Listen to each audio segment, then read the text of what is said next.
Good morning sa ating lahat. Ang ating tinig ng katotohanan ngayon ay pinapamagatan, Admitted to be Connected. Sa Isaiah chapter 59 verse 2 ay sinasabi, ang ating mga kasalanan raw ay siyang naglalayo sa atin sa Diyos. Ang siyang dahilan kung bakit ayaw niya tayong pakinggan, at ang lahat ng ito ay bunga ng ating mga shortcoming sa harapan ng Diyos. Kaya ang solution, sabi ng Biblia, upang tayo ipakinggan ng Diyos, upang tayo ay dinggin muli ng Diyos, upang tayo ay muling yakapin ng Panginoon. Ang sabi nga ng John, 1 John 1:9, kung ihahayag natin ang ating kasalanan, ay maaasahan natin na ang Diyos ay tapat at tayo'y lilinisin at patatawarin sa lahat nating pagkakamali.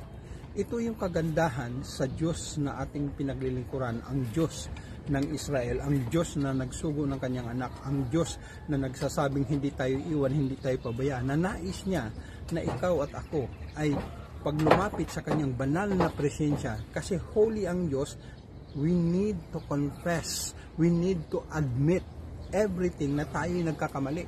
Aminin natin na tayo makasalanan at sabihin natin sa Kanya yung ating kahinaan, pero hindi po ito lisensya na paulit-ulit ka nagkakamali. Kasi kailangan nating mag-grow, kailangan nating lumago sa ating panampalataya, at kailangan mong sabihin, Lord, nagkasala ako at kinoconfess ko sa iyo lahat. Tulungan mo ako na hindi ko na ito maulit, at ito nga ay magdadala sa iyo ng tagumpay. Good morning. Good morning.